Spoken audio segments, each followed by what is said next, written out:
What's up, man? I'm going to give you a masterclass about like what women truly find hot. I'm going to give you the 7 things women find hot but society labels as toxic. I've been with several hundreds of women. I've sat with several hundreds of women. I've been in 5 long-term relationships. I have enough data to know what I'm fucking talking about. And I'm going to give you the truth. And this will empower you to attract the most amazing women and also keep them attracted forever. Trait number 1, your ability to unlock her good and bad girl side. Nowadays, we have 2 types of men, basically. We have the Kevins, who are like fundamentally fucking nice guys. I was a Kevin.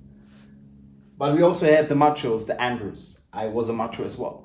Unfortunately, either side lives in an extreme and either side appeals to a different archetype of a woman. We have the Kevins who are only triggering the good girl in a woman. That's why they never get fucking pussy. That's why they always get cheated on, steamrolled, and all women they're with turn into fucking boss babe because they fundamentally negate a woman's bad girl archetype. Then we have the macho archetype, which is fundamentally the Andrew, who appeals to the bad girl archetype only. So Kevins are really bad at like keeping women attracted because they lack the frame, the masculine frame to unlock the bad girl side. Andrews are really bad at keeping women attracted because they can only give a woman a wild ride, but they can't give them a safe ride. So Kevin makes women feel safe but bored. Andrew makes women feel like alive but unsafe.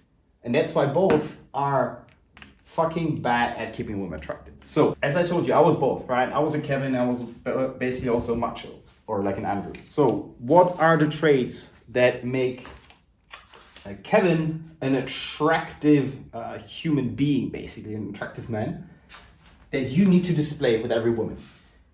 You need to be empathetic. What the fuck does being empathetic mean? You need to be a great listener. So for example, how can you be a great listener when your girl that you're seeing on a date or you're dating, she shares that she's having a bad day. Oh, my boss is dumping a project on me. I hate it, yada, yada, yada. Now, the worst thing that you can do is to try to fix and say, why don't you stop working, or it's not that bad. You know what you should do in that moment? Easy.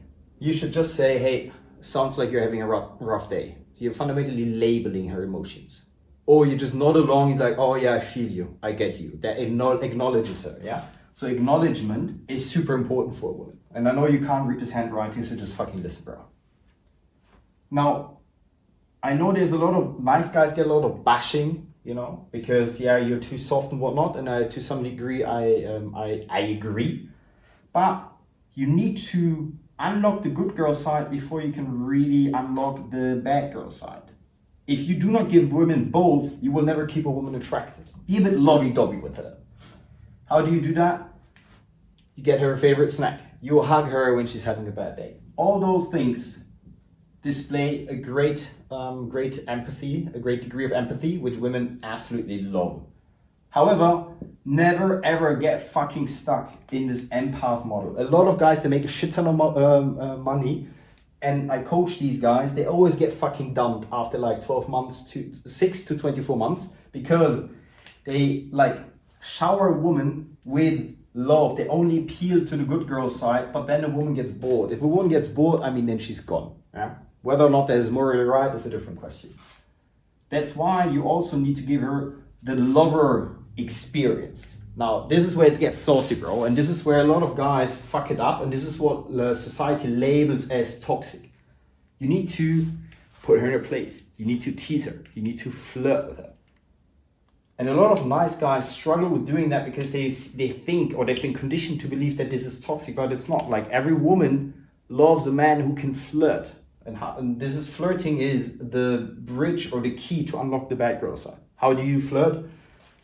Super simple, man. It depends on the situation that you're with, but you can use some canned lines that I always like to use and give my clients. So for example, you can say, oh, you're such a troublemaker. So you label her with a bad girl label, basically. Oh, you're such a troublemaker. For example, when she says, oh yeah, I love traveling.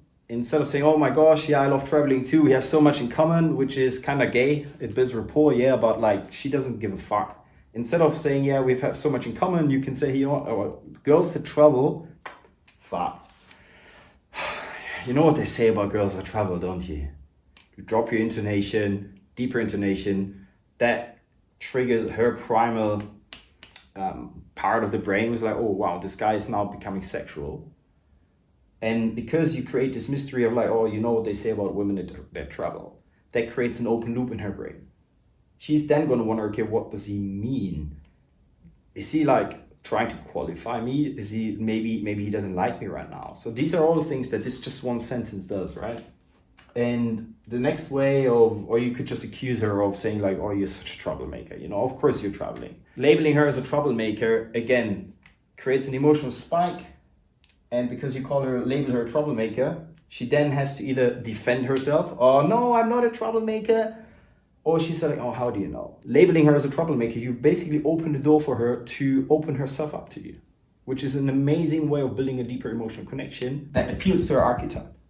What you're fucking realizing right now is also both the Kevin approach and the lover approach build an emotional connection, just appealing to two different archetypes. Point number 2 is women want what other women want. So you gotta be so attractive and remain so attractive that you fundamentally trigger pre-selection and the desire of shiny object syndrome and fear of missing out. How do you do that? You are so fucking attractive that when you enter a coffee shop or any venue basically, other women notice you. Yeah, like if you're with your girlfriend, for example. If you're single, like be fucking fit, like be in shape, wear nice clothes, take care of yourself, and extremely important, carry yourself like a fucking man, bro. Like I see so many guys who are like 30, 40, or even 50, they slouch. They've been defeated by life. They lack any life energy, and they walk around like this, oh, head down, looking down, and like, oh, I don't want to be seen. Bro, take up space. Be loud if you want to be loud. Walk around like that you're fucking happy to be on this fucking planet Earth, and that you're the fucking hottest shit, that you're a Hercules, bro. Because once women notice you, yeah, that triggers this primal desire in her to like want that guy that other women notice, because first of all, she can sort of brag that she is with the guy that all the other women want. Second, it appeals to pre-selection because it makes you look safer. If other women like you, that means there's something about you that makes them aroused, which means, well, I can't fucking miss out on that, right? Again, appealing to fear of missing out. So how do you fucking convey yourself on top of the things that I said in such a way that women like find you hot or other women find you hot? Live a cool life, man. Like I work 70 hours a week, up to 80 hours a week, but I still make time to go to the gym 4 times. I go for a run with a couple of guys once a week. And I am just generally playful. I'm lighthearted. So activate or connect to your inner child, to your childlike nature, not your childish nature. I work with so many smart, highly ambitious guys who are stuck in their fucking head. They're super logical. And because they're super logical, guess what? They're boring. Their conversations are boring. They're dull. And because they don't have the aliveness anymore, because they're so stuck working on their fucking spreadsheets and whatnot, women do not notice them. So like all of this that I'm describing right now, man, is mostly about energy and frame, how you view the world, how you view reality, rather than actually some superficial shit, just as your clothes, for example. Yes, wear fitted clothes. Wear clothes that bring the best out of you.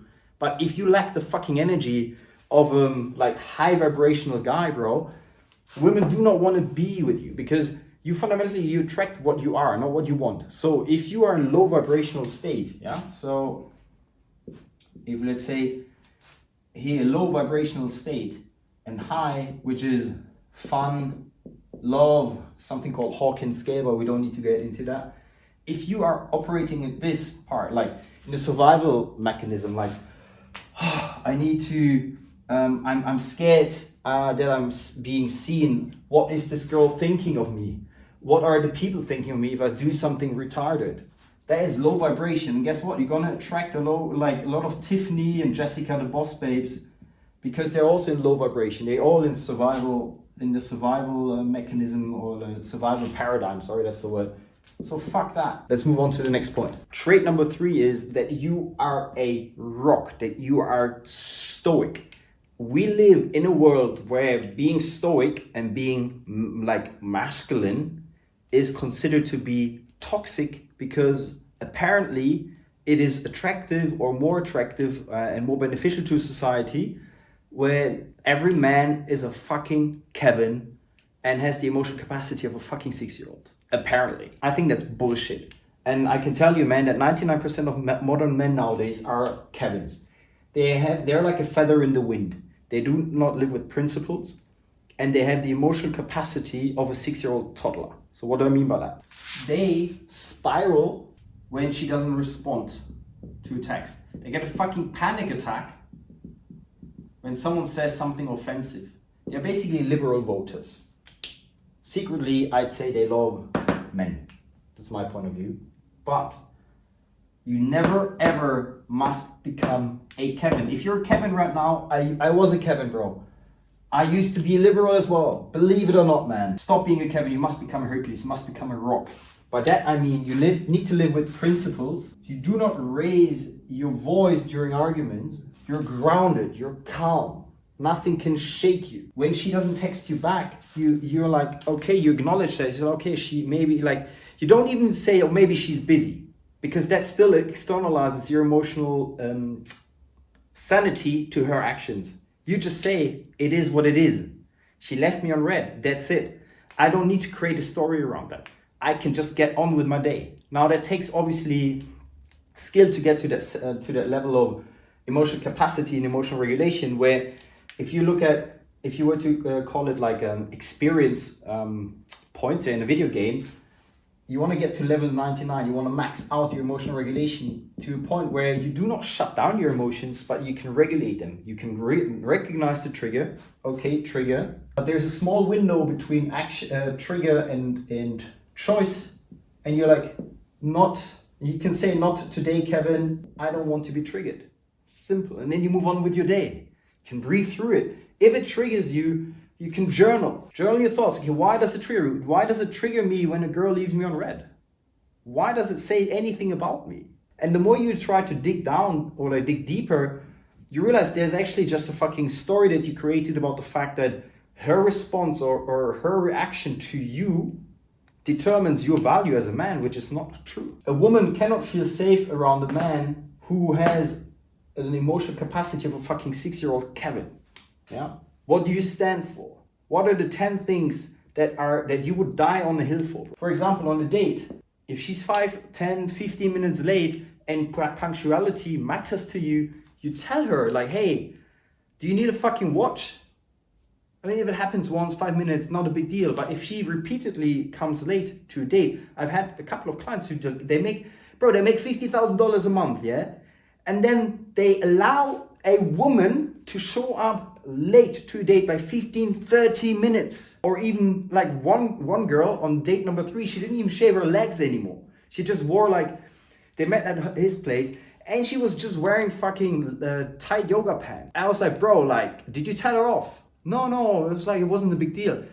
Bro, you're a millionaire and you're letting that slide. She does not value you, bro. If she's already wearing pajamas and whatnot, tight yoga pants for your 3rd date at your place, how is she gonna let herself go in the future? You need to set high standards with women.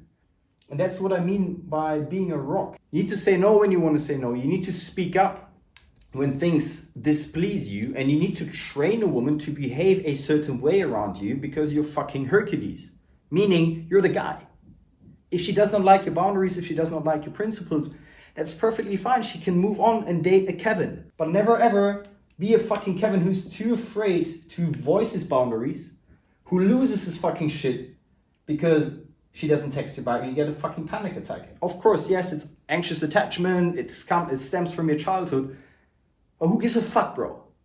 The past is the past. It might not have been your problem or your fault that this has happened, but it is your responsibility to work through it and turn from Kevin, where's Kevin? Here, to fucking Hercules. And I've given you all the tools right now. Point number 4 is women date based on status. But there's a big but. And I know we like big buts here, but the but I'm referring to is status does not refer to assets, external assets, such as your Rolex, the size of your bank account, how many houses you own, the car you drive. They date based on status by referring to high status behavior. Now, am I denying that assets are somewhat undesirable? No, they are somewhat helpful to gain attention. However, a lot of guys that I coach, they are making good money, but they turn into Kevin the moment they start catching feelings. And when you only lead with assets, your money, yada yada yada, you're basically creating an emotional connection between your wallet and her, rather than an emotional connection between your personality and her. And that's why a lot of guys who make good money get royally fucked with women, because they completely neglect high status behavior. What is high status behavior? High status behavior is fundamentally everything that makes her feel safe as well as alive. Flirting, great listener, putting her in her place, not chasing her, not needing her, being able to walk away when she keeps disrespecting your boundaries. That is high status behavior, and that is extremely attractive to a woman. What you need to understand about this, let me map this out on a matrix for you, or like a graph or whatever the fucking word is. When you fundamentally realize that attraction works like this, assets and behavior, you have the Kevins. So this is this territory. If you don't make money and you have low status behavior, as in you can't flirt, you don't have a spine, you're a nice guy, and you don't have money, I mean, you're fucked. That's the Kevin zone. Yeah, Kevin zone. Now, if you make good money, but you still lack certain behavior, like high status behavior, you lack Hercules behavior, the ones that I mentioned earlier, you might get lucky, but you're still in the Kevin zone. You can attract women, so here you get 0 women. Here you might get lucky. Yeah, they can attract women, they stumble somewhat into a relationship, but then like fuck it up because they lack the skills, right? The guys who have high status behavior, but they don't really make much money. So this is, for example, when I was a bartender, low income, I was attracting a ton of women. I was even able to keep them attracted. Why? Because I lacked money, so I had to attract them with my personality, with my skills, my charisma, my charm, my wit. And I created a strong emotional bond between us, and that's why they were so loyal. There was a time actually when I worked in finance, I was making 6 figures, and I actually, because I turned into Kevin, I fell into this fucking box area. Because I neglected high status behavior because I thought money is everything that matters. Which is ironic, right? Here I was making 6 figures and went for like a year without like any woman, not by choice. I just couldn't get a woman anymore. After I got dumped, fucked up 2 relationships there. But then when I was a bartender, I was like sleeping with women every single weekend. That was before social media and before dating apps existed, yeah? So that was relied purely on cold approach. Now, the ideal position that you want to be in is the Hercules. So this is more the Andrew, basically, yeah, the one I described earlier. This is Hercules territory, or Hercules. They make good money. You don't have to be a millionaire, by the way. High assets, I don't know. In the US, 100K, 150K, good. In Europe, it's less, obviously, because we have lower cost of living, so it's 70K or something. And then high stakes behavior. When you can get to this territory, and that's what I teach my clients, when you become a Hercules, bro, most loyal women ever. You attract the most amazing women, feminine, loyal, even when they're boss babes. I don't have a problem with boss babes. I date a lot of investment bankers, management consultants, even Sandra works in finance, right?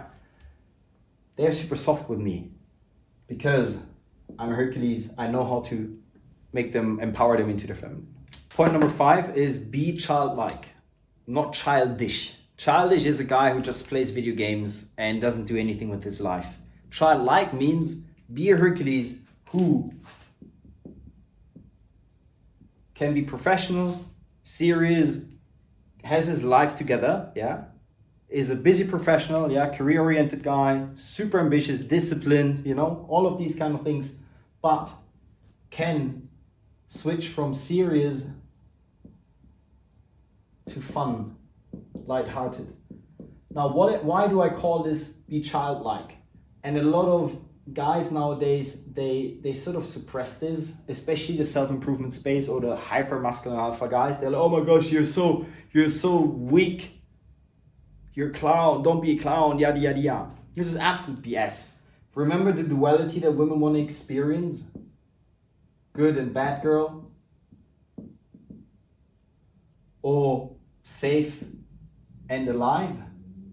Now, do you think she's gonna feel alive when you fucking talk about your spreadsheet and your cold showers and how you journal and shit? No. I mean, fucking boring, to be fair. However, and let's say someone like, I do cold showers, I journal, meditate, and yada yada yada, yeah? Arguably, I am in the self-improvement space, I'm in the self-help space. I, however, make it a point that I remain childlike, aka fun and lighthearted. How do I do that? Let me give you a couple of practical things. Currently, I'm running a social challenge with my clients. I'm going to put that maybe on the fucking screen somewhere, where I have them do silly things, get them out of their comfort zone, get them out of their fucking head, their logical brain, and get them into their body. How do I do that? I have them this week. We are approaching strangers, ideally hot women, and asking them to take a video of us and then say things like, hey, excuse me, can you take a quick video for me, or of me? I want to send a video to my mom. And then they say, oh yeah, sure, of course, that's so sweet, right? That triggers, like, that makes us look cute, which women want, like a cute man, to be fair. That looks masculine. And then we say things like, we make like a weird face. And they're like, what the fuck is going on? Or like this week specifically, I tell them like to come out of the closet. Right, so like, hey mom, I found a new partner, his name is David, and we're like so happy. And yeah, I'm sorry I never told you that I'm actually, I like guys. But like she's gonna record a video, she's like, what the fuck's going on? And he's like, hey, thanks. You're like, by the way, I was joking. And then you can actually turn it on to up another notch, and you can actually use this excuse for taking a video with you. Because you broke down the guard, you broke down her guard, you made it super lighthearted. You can then say, hey, by the way, you're really cute. What's your name? And then you can keep a conversation going, right? That's how my guys are actually currently like getting numbers and whatnot. Anyways, this is one way. That's a social challenge. The second one is like, just smile more. Walk through life with a smile. What I do when I'm at the gym, I socialize with everyone. I use the environment to like create my own reality. I impose my reality on everyone else. So for example, when there's a big guy at the gym, I say, hey bro, man, like leave some girls for us, bro, you know? There's some kind of flattery. It's a genuine compliment, by the way, but that's flattery and that makes him feel good. It raises his vibration. It raises my vibration. Another way of doing that is sometimes when I see someone I ask myself, who does he remind me of? You know, who does she or he remind me of? A movie star, for example. So there's one guy at the gym. He's like blonde and he's fucking big. I was like, bro, you look like fucking Achilles from Troy. Have you seen the movie, man? It's like, yeah, oh fuck me, man, yeah. And that's how we then start the conversation. That's how I like this childlike nature. Take things a bit lighter and walk around like a child and try to see only the good things in life. When you observe children, they always have the fucking best time of their life when they're like walking around, running around, and they don't give a fuck. And that's the mindset that you need to have. Because when you're childlike and you vibrate on this high vibration and you convey to the world that you're like indifferent to some stranger's stupid opinion of you, you make a woman feel safe. And because you're authentic, which 99% of people aren't because they put a fucking mask on during this pandemic or like nowadays because they're too afraid to be vulnerable and show their real side, that makes you stand out. That makes you fucking Hercules. 1% man. Why? Because you do what everyone else is afraid to do. That means you're a risk taker. Meaning you're masculine. Oh, that's attractive nowadays specifically because most men are fucking Kevins. They're so soft. You get a fucking panic attack when you tell them, hey, approach this girl. Like, no, what will she think of me? Bro. Maybe she thinks you're fucking ugly. Who cares? Move on. So, coming back, be childlike, have more fucking fun in life, bro. Point number 6, and 99% of men suck with this. Become a Picasso of words, man. Learn how to flirt, learn how to make her feel things through like mere words, bro. So for example, when you look at modern men who is stuck in this logical brain, like most of the conversation follows a linear pattern. You know, how can I get across my information or things that I want to share in the most efficient way, in the most linear way? While great conversation, great paintings, yeah, Picasso, they follow this path. They're a bit absurd and they're extremely inefficient. And they create spikes. So a lot of conversations that men have are flatline. Yo, bro, what's up? How you doing? Good, you? Okay, I know that you're good. You know that I'm good. We can stop the conversation. Right, that's the sort of man-to-man conversation that we always have. However, unfortunately, men use this exact same fucking framework with women, and that is not going to work. You need the Hercules framework, becoming a Picasso, the Hercules Picasso way. Having absurd, inefficient conversation. I'm going to teach you, obviously, now how. So, for example, a lot of guys, when they get in a long-term relationship or like, I don't know, fucking after a few dates or whatnot, they start texting the girl always the same boring shit. Good morning. Good morning, babe. How did you sleep? Good morning, babe. How was your day? What did you get up to today? I mean, this is boring as fuck. I mean, you might know you noticed that as well. So you could say something instead of saying good morning. I'm not saying that the text, or like that the action, the choice of sending her good morning text is bad. I'm not saying that's bullshit. If you're too concerned about that shit, bro, like you have other issues to work on. But you could say like, good morning stalker. So why is this better, way better? Why is this more sexual or like attractive than good morning? Or just good morning? Because good morning stalker implies she can't stop thinking of you. She's always attracted to you. She is basically clingy as fuck. She's obsessed with you. This one word carries all these fucking meanings. Which means also in terms of pedestalization, where the fuck am I putting this?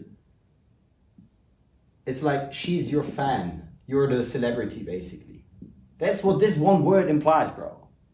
I use this all the time. Like, good morning, stalker. Hope you didn't dream too much of me, about me. Or sorry, did I pop up? Did I appear in your dreams again? Instead of good morning. You see how much more charismatic that is? Then, for example, when she says, instead of saying you're beautiful, technically that's just a compliment. That's actually not flirt, but it's a different story for another video. You're beautiful. You can just reframe that in a more engaging way, saying, because there's no ambiguity. You tell her exactly that, like you tell her straight to the face that she's beautiful.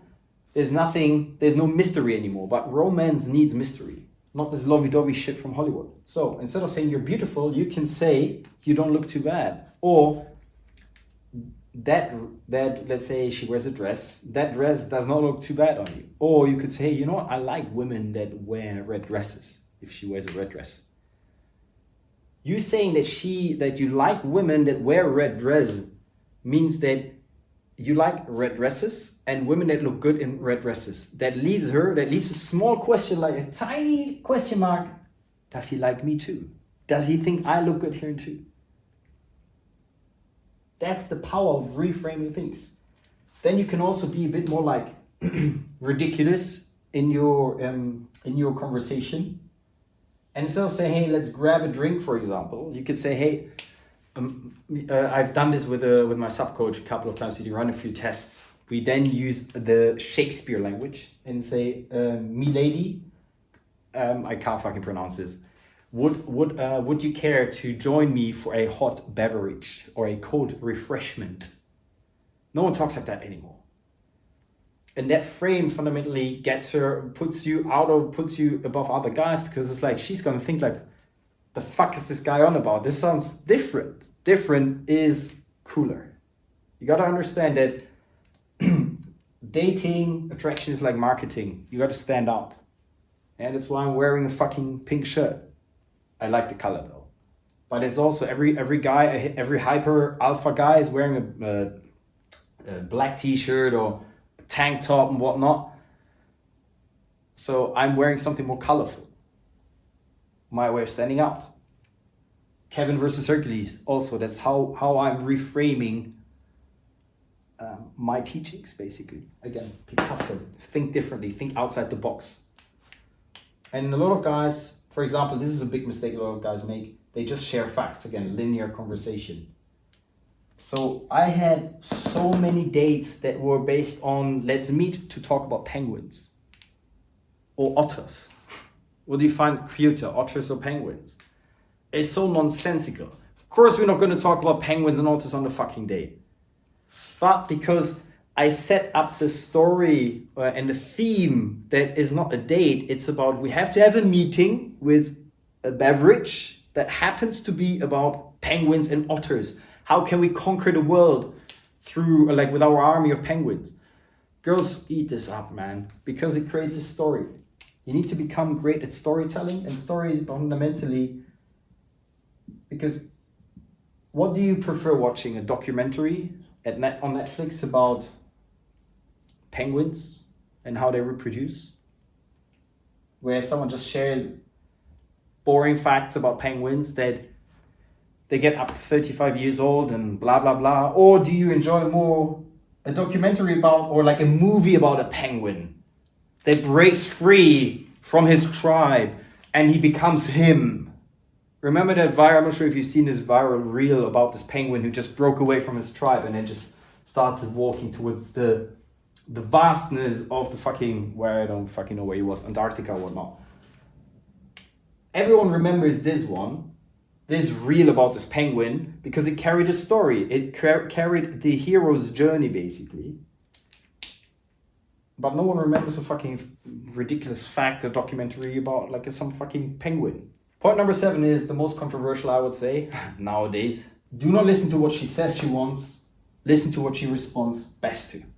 A lot of men that develop or turn into Kevin is basically turn into a man that just listens and obeys to her rules.